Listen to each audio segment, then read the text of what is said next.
I had to stop and I had to talk to these people, and I could have said no, but I was trying to sell my jobs at the same time. And what better place to do it when there's proof of what you've actually done? Hey, welcome to the Painter's Lounge, where we talk like operators and not like social media influencers. If you're in the trades and you're finding it hard to get ahead and still working your butt off, then this video is for you. In this video, I'm going to dive right into the exact job that I was on where I realized that hard work actually had a ceiling and why hiring my first employee actually changed everything for me. For those of you who don't know me, my name is Jesse. I am the operator, founder, and executive director of Purity Painting Incorporated, or otherwise known as PPI. So a quick note before we get going here. These conversations don't really live here on YouTube. So if you are a painter or a contractor and you want to dive into building systems and talk about execution, then you should check out our Discord server. The link is in the description. There was a moment very early on that I realized that hard work wasn't actually the problem. I had a capacity issue. And up until that job, I genuinely believed that if I just outworked myself and I just outworked everybody else, that would just solve problems all of a sudden by itself. Problem is that there's a finite amount of time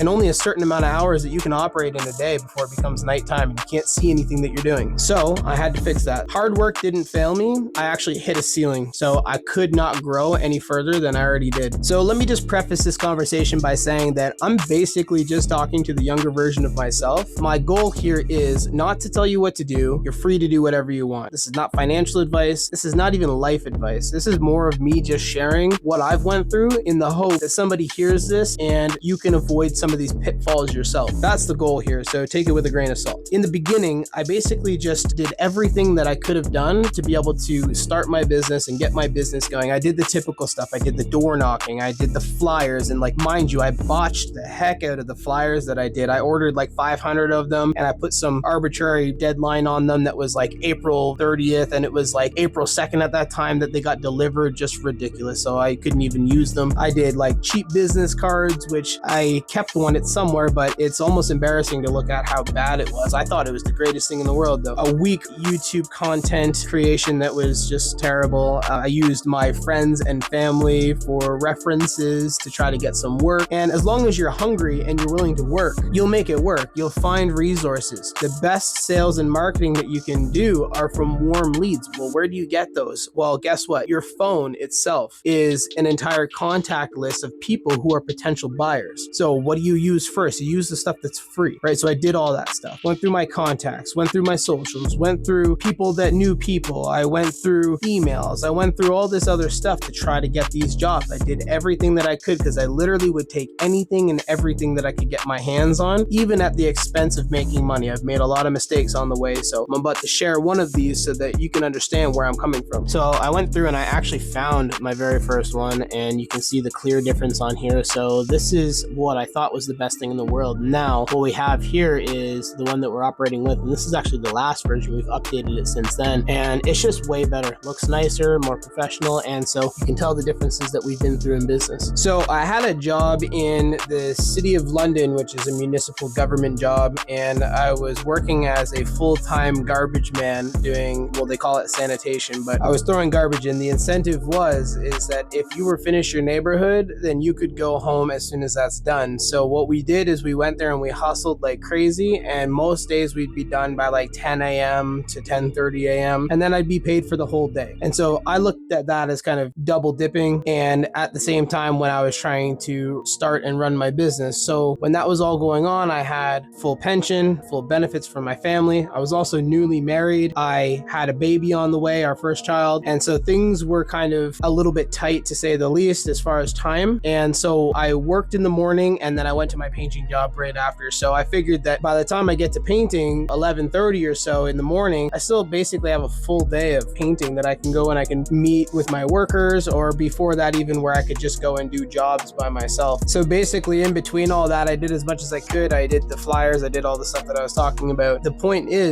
I was not doing it out of wants. I basically was doing it out of necessity. I was very unhappy with the city job that I had. Morale was extremely low. It wasn't something that's for me. I'm just not a type to submit to the corporate bureaucracy of time-wasting city employments. And so like when somebody goes in and says, hey, slow down, you're making us look bad, in my mind, I'm like, what are you talking about? Like, let's hustle and let's get this job done and go home. I don't see a point to sit around and drink coffee with you guys. systemize and talk about whatever. So to me, it just didn't work, and to each their own. I'm not knocking city employment. It's a very stable and wonderful job to have. The actual job itself was amazing. I love doing garbage. I just didn't like the corporate bureaucracy that was there with all of the management. So I basically found freedom and escape in doing my own business. And so that's why I kind of started that. I wanted to create that level of freedom. But in the beginning, I didn't really know what freedom meant. And so that's a defining factor, that over some time, you actually need to figure out, what does freedom even mean? Because oftentimes we get into business with that pursuit of freedom, but then what ends up happening is that we just basically have either a high paying job or something that we're a slave to. And so we just work and work and work and work. And that's not really freedom. Maybe freedom in financial sense, maybe freedom in other areas, but definitely for time, you are not free at all. And that's just a harsh factor of business. So what's the moment that clicked for me? Let's talk about that. I was prepping for an exterior spray job. As I was doing that, I had a prospect come by. I'll call them a prospect because they were asking me about work. If they're talking about something different, they're not really a prospect. But anyways, this guy comes by and he says, "Hey, looks good. I didn't know there was that much detail that went into prepping for an exterior job." And I'm like, you know what? There is. And then I started chatting with him and I got explaining. I said, if you're brushing and rolling, it's different. But if you're spraying, there's a lot of prep that goes into it. You're like 80% prep and 20% spraying. So as I'm explaining this to him, I realized how much time that actually took out of my day. So I'm 30 minutes in talking to this guy. And mind you, it's not really a good look when you're just standing around chatting with somebody when your customer is actually paying you to finish their job on time. And I've given my customer a time frame and I said, hey, the job will be done in this time. Now I'm going over budget because I'm talking to this prospect. The gentleman ends up converting into a paying customer. So I suppose that the time that I took was actually worth taking. However, it still is not really a good look. So in that moment, I had to stop working and I had to explain everything to him. So at the time, it basically felt like the right move. Going forward, that job became another job and another job became another job. And so you rinse and repeat and you take as much as you can get in the beginning. That said, I was just repeating the process. Every time that I was doing an exterior, somebody would come and stop to me. And there was one point where there was multiple people that stopped me in a single day. And I ended up being like 2 hours behind with having to chat with them. It was just a busy neighborhood, peak summertime. People are interested, absolute rubbish business cards at the time. But I'm like, hey, don't worry, I have them in my pocket. I remember this one instance where I gave a guy my business card and it was all sweaty from it being in my pocket and it's hot outside. And I'm like, I was embarrassed. I'll be honest. I'm like, I can't believe I just gave my guy this sweaty card. And I was trying to just get as many people as I possibly could. I wanted to build this brand. I wanted to make sure that I could provide for my family. I had been 2 hours behind. That was the biggest problem where I realized I'm like, I can't keep doing this. I really can't keep doing this. If I keep stopping work, I'm never going to get work done. And then the customers are going to be unhappy. I'm going to be behind. I'm going to start overlapping existing jobs. And so that's exactly what happened. And so I delivered late and the customer was a little bit upset, but he understood. And I explained it very transparently. I was like, hey, listen, I'm super sorry. I was just explaining to some other customers where, I'm newer. We're trying to start out. Like I've been painting for years before I started my business, but I've never run a business. So I'm trying to get my new customers. So he was pretty understanding after explaining that to him. I wasn't behind because I was lazy. I was behind because I was trying to sell and produce at the same time. And that's where I hit my peak capacity, where I realized that there's a ceiling in hard work. I can't just keep working hard to be able to get ahead and get more. So the real problem was that I was basically at physical capacity. I couldn't work any more hours in the day. I was booked longer than I could really service by myself, which is a good problem to have. But that meaning that if you're 5 weeks booked, anybody who's booking a painting job within 5 weeks will literally just go and find somebody else. I've realized this over years of doing high volume business, is that there's a very thin line on that threshold on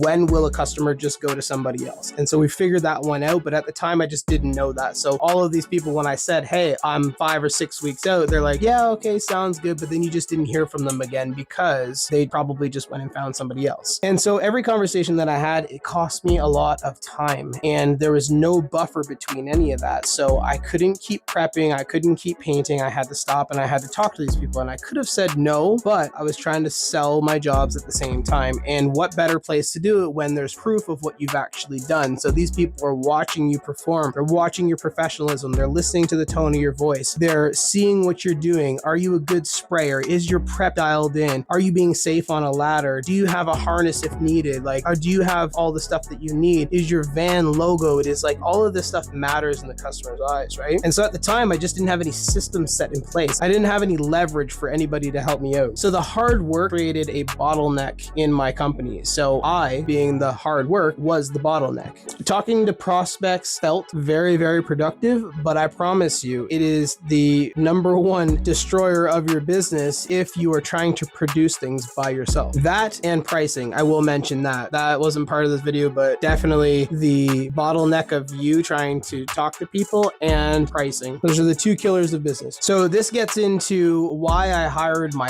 first employee. And at the time, I was actually really nervous about it. I had a customer who had a son who she had mentioned to me before. She said, hey, my son Jack, he's a painter. He worked for this company and he's really good and he's an artist as well. And I was like, yeah, okay, sounds good. I appreciate basically the lead for a employee. But at the time, I just didn't have like any systems or anything set up. So I sat on that for about 8 or 9 months. That was a very harsh period for me where those 8 or 9 months, I struggled a lot. And so when I hired him, I said, hey, Jack, why don't you give me a call? He calls me. We talked about work. And basically what I had told him, I said, hey, listen, this is what I'm trying to do in business. I don't know if this is going to work out necessarily, but I'm going to give it my all and I'm going to do my best. And I'm going to see that this vision is followed through. Whether I fail or I don't, this is what I'm operating under. If you want to join in and kind of see how things go, then by all means. And surprise to me, he actually said yes. And he's like, you know what? I love the drive. I love what you got going on. Let's do this. Let's do it together. And so then I hired Jack and then he started working for me almost full time immediately. And so my thought was when I hired him, it wasn't based out of I want to scale or I want to grow. It was literally none of that. It was just the fact of when I'm prepping for exterior or I'm doing an interior thing, I need somebody to keep working while I talk to the customer or I try to sell a job to a prospect. That was it. That literally was it. And so I hired him because of that. Turns out he was a great painter. He learned a lot over the years working for me. He kept working while I was talking to people. And so that fixed that problem. But then what happens when you have more of those problems? Then you need more people. What happens when you have to go sell a job in person and quote something? You need more people. You need things to keep going as you're off doing something else. And so at one point I was having to leave job sites in my painting clothes and I would go and sell a job and I still close jobs even though I have my painting clothes on. Now I would never ever go in something that's dirty ever. I just don't believe in that. But in the beginning it worked. And so this was not out of wanting to grow. This was purely out of survival. Like I need to keep this going. There's only one way to do that. I need someone to keep working. Later on in my working career, call it 2 years later or so, having 5 or 6 employees or what have you, I was still on site. I was still overseeing all of the operations, payroll. Actually, at the time, I was still writing checks and doing all that. Administrative, logistics, everything that I had to do, I was wearing multiple hats all the time. I was very frustrated when other people didn't perform at my level, but what I realized very quickly was that other people are not going to care as much as the owner of the company, and that's just a fact. You can't expect anybody to care more than the person who created the whole thing. And that's not to say that people can't be better than you in certain things. Later on in my working career, I've realized this is that now what we're looking for is we're looking for high talent.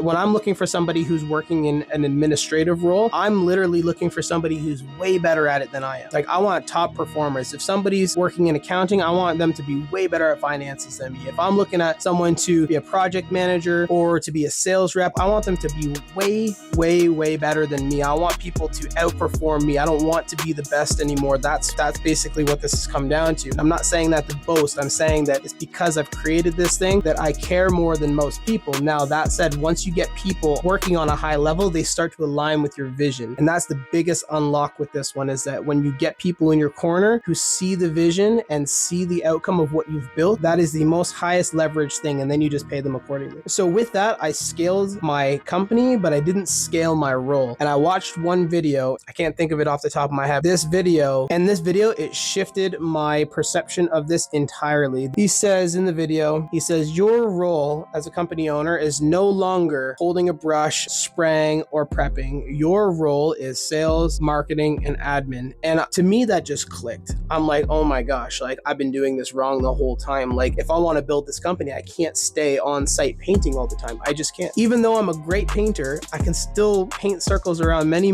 painters, but it's not my role anymore. It's not. And like I enjoyed painting. That's why I got into it. I worked myself up into the top position in the company, the painting company that I was working for. And I started at the bottom, moved my way up, became the main sprayer where I'd spray all day, every day. And then I became the site supervisor. And then I basically ran the company at that point before I started my company. And that's why I got into this. I realized even at that point, there was a ceiling that I hit. I could no longer make any more money in this company than what I'm currently making. So I started my own thing. So what I realized was that hard work is a multiplier. It's not a strategy. It's really not. And what I mean by that is that if there's no systems, all it does is just create chaos. And so your capacity matters a lot more than your actual effort. If I have maximized my amount of effort, then my capacity becomes a problem, meaning that I need more bodies to service more work. And that gets tricky when you live in a climate like what we do, where it snows in the wintertime. So when it snows and Christmas comes around, budgets get tight, painting gets slow, and that's just a reality of our trade and what we have to deal with. So we have to find ways around that. You can't outwork time, energy, or physics. It's just not possible. So capacity is the issue. And here's a key lesson that I learned as well. If you're doing sales and production, you're stealing from one of them. And production always takes the crap end of the stick, and it always pays for it, because you get real low on production and then you end up getting behind. And then once you get behind, you start overlapping jobs, and that is the worst case scenario, especially when you've hit capacity. So your output as an owner has to change over time, and it has to adapt to what the business requires. And so if the business requires you to be in sales, then you need to do sales. If the business requires you for a time to be in production, you need to do production. Now, once you get into a higher level, if your business requires you to do admin, logistics,